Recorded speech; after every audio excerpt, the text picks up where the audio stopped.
Welcome back, and I believe, Glenn, you're going to share with us your standout memory of 2020. I am, Warren. It's been a long year, and I was thinking about this question, going, it's really hard to actually like pick one standout memory because there's so many things. So I'm going to change the question that I created and very briefly go through three things. I think one, amazed at the creativity and just the response that we were able to achieve this year in all of what occurred, and finding ways to continue to meet and finding ways to be creative and explore different ways of doing things. So that's an absolute standout. Another standout was actually being able to be here last Sunday and have people singing, because I was away the week before, the first week that we could sing. That was a real joy to have people in here and be singing, even if it was behind face masks. Being able to hear congregational singing, fantastic. And the third one was being able to watch the recording of Keith and Kay's message. That was wonderful. I love the double up between the two. Again, the utilization of technology. Keith being unwell, being at home, Kay being in the church. It was fantastic. So they're my three highlights. And an extra step in the women in the Bible you need to know.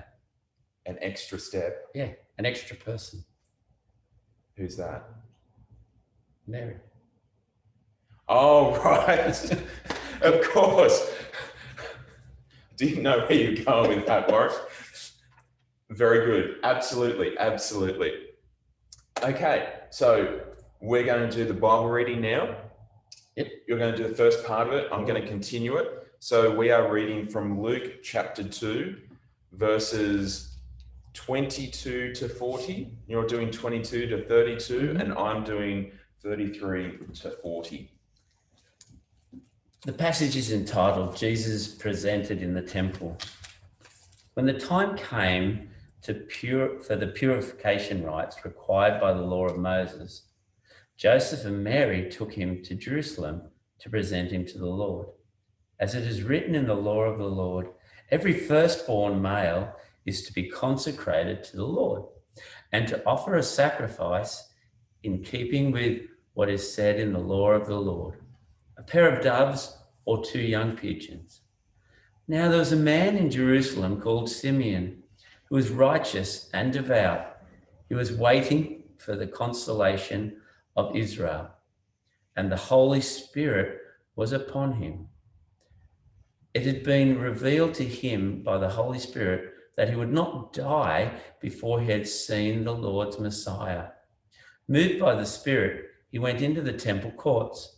When the parents brought in the child, Jesus, to do for him what the custom of the law required, Simeon took him in his arms and praised God, saying, "Sovereign Lord, as you have promised, you may now dismiss your servant in peace.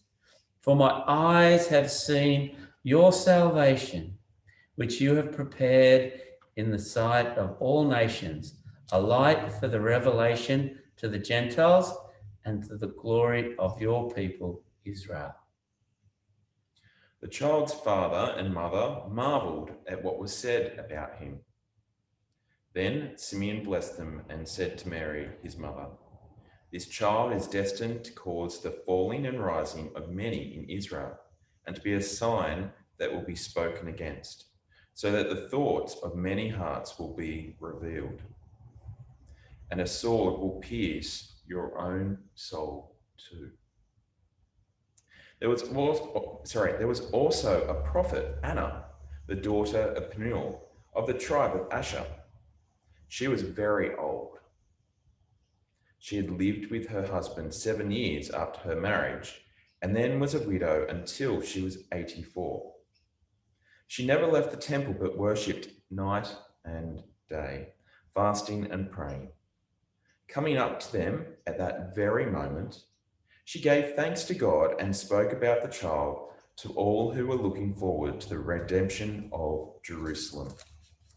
When Joseph and Mary had done everything required by the law of the Lord, they returned to Galilee, to their own town of Nazareth. And the child grew and became strong. He was filled with wisdom, and the grace of God was on him.